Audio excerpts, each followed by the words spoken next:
توجہ سے سنیے کہ جملہ بڑا اہم ہے۔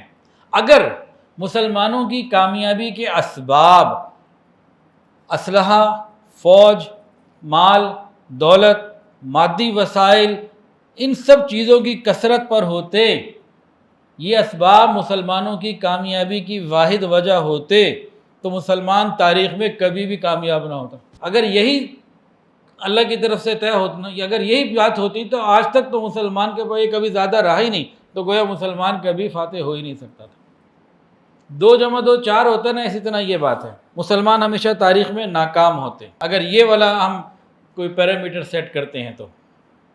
لیکن مسلمان تاریخ میں جب بھی کامیاب ہوئے، اسباب کی کمی کے باوجود کامیاب ہوئے۔ تو اگر تاریخ کوئی سبق ہے تو حضرت نوح علیہ السلام کے واقعے سے لے کے کارگل کے واقعے تک یہی قانون رب کا چلا آ رہا ہے، یہی اللہ تعالیٰ کا قانون چلا آ رہا ہے کہ مسلمان اسباب کی قلت، اسلحے کی قلت، تعداد کی کمی، مال و دولت میں کمی کے باوجود کامیاب ہوتے رہے۔ یہ ایک رخ ہو گیا۔ اسی بات کا دوسرا رخ، غیر مسلموں کو جب بھی مسلمانوں کے خلاف ناکامی ہوئی، ہمیشہ وہ اسباب میں زیادہ رہے، ہمیشہ وہ اسباب میں زیادہ تھے۔ بات وہی ہے، اس کا رخ دوسرا خالی۔ 1 اور 1000 کا مقابلہ بھی ہوا ہے، ادھر مسلمان 60، ادھر سے کافر 60,000، 1 اور 1000 کا مقابلہ بھی ہوا ہے۔ ایک عام ذہن دیندار طبقے کا بعض دفعہ یہ بن جاتا ہے کہ جب ہماری قیادت تقوی کے اعلیٰ معراج پر ہوگی، تقوی کا اعلیٰ معیار اس کے پاس ہوگا، تب ہی کامیابی ملے گی، اس کے بغیر کامیابی نہیں مل سکتی۔ تو یہ بھی کوئی اتنا ضروری ایلیمنٹ نہیں ہے، یہ والا پوائنٹ بھی کوئی اتنا ضروری نہیں ہے۔ اس کی مثالیں بھی ہیں، کافی ہیں۔ ایک لے لیجئے، ظہیر الدین بابر، مغلیہ سلطنت کا بانی، شراب پینے والا آدمی تھا۔ تقوی کا جو اعلیٰ معیار ہے، جس معیار سے ہم دیکھنا چاہتے ہیں تقوی کے لوگوں کو، علماء کو، اور اس معیار کے مطابق تو وہ پورا نہیں اترتا تھا۔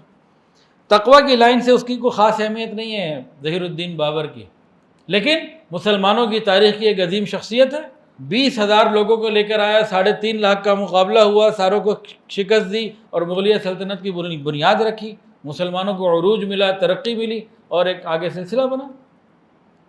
تو گویا تقوی کا بہت اعلیٰ معیار نہ بھی ہو، تب بھی مسلمانوں کو کامیابیاں ملی ہیں۔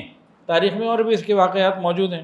تو وسائل کی عدم موجودگی میں بھی کامیابی ملی، تقوی کا وہ اعلیٰ ترین معیار اگر نہیں تھا تو تب بھی کامیابی ملی۔ پھر وہ آخر کیا اسباب ہیں کہ جن کے اوپر کامیابی ملتی ہے؟ تو پہلی بات کیا ہے، مسلمانوں کے اسباب عروج جو ہیں وہ 5 ہیں بنیادی، باقی اس کو تفصیل سے بڑھایا جا سکتا ہے، 5 ہے۔ تو پہلا کیا ہے کہ مقصد کیا ہے ہمارا؟ پہلی بات ہے مقصد۔ مقصد میں 2 باتیں ہیں۔ کوئی بھی کاوش ہو، وہ عسکری ہو، سیاسی ہو، علمی ہو، فکری ہو، کسی بھی قسم کی کوئی بھی محنت ہو مسلمانوں کی، اس میں کامیابی کے لیے سب سے پہلی بات ہے مقصد۔ مقصد کے اندر 2 باتیں ہیں کہ وہ مقصد اللہ رب العزت کے دین کے تحفظ کے لیے، اس کے احیاء کے لیے، اس کی بقا کے لیے ہے، یا ان لوگوں کے لیے جو اس دین پر عمل کرنے والے ہیں، ان کے تحفظ، ان کی بقا اور ان کی بھلائی کے لیے۔ مقصد میں کوئی تیسری بات نہیں ہے۔ مقصد بالکل واضح ہو کہ ہماری دین کوئی بھی محنت ہے جس میں کامیابی کا اللہ نے وعدہ کیا ہے کہ وہ اللہ کے دین کے بقا کے لیے، اللہ کے دین کے لیے ہو یا امت کے لیے ہو۔ بھئی یہ 2 ہی باتیں ہیں، تیسری اس میں کوئی چیز نہیں ہے۔ اگر یہ ہے تو اللہ تعالیٰ کا وعدہ ہے وَلَا يَنْصُرَنَّ اللَّهُ مَن يَنْصُرُهُ، جس کا ترجمہ اردو میں یا کسی زبان میں عربی کے علاوہ ممکن ہی نہیں ہے کہ ضرور بضرور یقیناً یہ طے ہو چکا، ہو گئی تمہاری مدد، ہو کے رہے گی، اس کے خلاف ہو نہیں سکتا۔ کائنات کی ساری قوتیں آ جائیں، تمہاری نیت اور مقصد یہ ہے تو پھر تمہارا کام ہوگا۔ اس میں ایک بات اور ذہن میں رکھیں، اس کامیابی سے مراد دنیا کی کامیابی ہے۔ آخرت کی کامیابی تو مسلمان کی اگر نیت ٹھیک ہے اور دنیا میں کامیابی ملے نہ ملے، دونوں صورت میں کامیاب ہے۔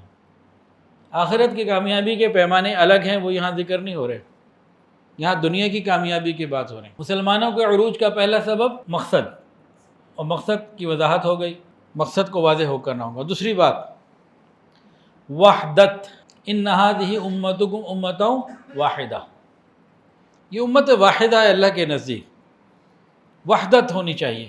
مسلمانوں میں ہم آہنگی ہوگی، پہلے مقصد ہو، اس کے بعد ان کے اندر وحدت ہو، ہم آہنگی ہو، جوڑ ہو، اتحاد ہو، پھر ان کو کامیابی ملے گی۔ اور اس بات کو قرآن مجید نے جگہ جگہ جگہ جگہ بیان کیا ہے۔ اگر تمہارا کلمہ متحد رہے گا، اگر تم اللہ کی رسی کو مضبوط پکڑے رہو گے، تفرقے میں نہیں پڑو گے، اگر تم ملت واحدہ بنے رہو گے، اگر تم ایک دوسرے کے ساتھ بھائیوں والا سلوک کرتے ہوگے، مختلف اسلوب سے، انداز سے، طریقوں سے ایک ہی بات کو جگہ جگہ سمجھایا گیا، وحدت وحدت وحدت، اگر تم ایک ہو تو بس پھر تمہیں کامیابی مل کے رہے گی۔ تو دو باتیں ہو گئیں، ایک مقصد، دوسرا وحدت۔ تیسری چیز کیا ہے؟ تنظیم، منظم ہونا، تنظیم۔ اس میں قرآن مجید میں بھی کئی چیزیں ہیں، نبی علیہ السلام کی زندگی کو دیکھیں، کتنے منظم طریقے سے آپ نے کام کیے۔ تو مسلمانوں کا مقصد بھی ایک ہو، وحدت بھی ہو، اور یہ منظم بھی ہو۔ تو پہلی چیز مقصد، دوسری چیز وحدت، اور تیسری چیز منظم ہونا۔ چوتھی چیز قائد، لیڈر، قائد کے اندر قائدانہ صلاحیتیں مکمل طور سے موجود ہونا۔ اگر لیڈر نالائق ہو تو پچھلی تینوں چیزیں ناکام ہو سکتی ہیں۔ تو قائد کا منظم ہونا، قائد کی کیا صفات ہیں وہ آگے انشاءاللہ ذکر تھوڑی سی کر لیں گے۔ اور پانچویں بات، اس قائد کے پیچھے قوم بھی متحد ہو۔ قائد تو بڑا اچھا ہے، بہترین ہے، لیکن قوم اس کے ساتھ نہیں ہے، وہ کیا کرے گا؟ تو یہ 5 اسباب ہوں گے تو مسلمانوں کی کامیابی کے، عروج کے یہ 5 اسباب ہیں بنیادی طور پر۔ اور زوال کے اسباب انہی کو گراتے چلے جائیں، وہ سارے زوال کے اسباب بن گئے۔ تو 5 اسباب کون سے ہو گئے؟ مقصد، مقصد کے اندر 2 باتیں ہیں، اللہ کے دین کے لیے وہ محنت ہو، اور دین امت کے لیے وہ محنت ہو۔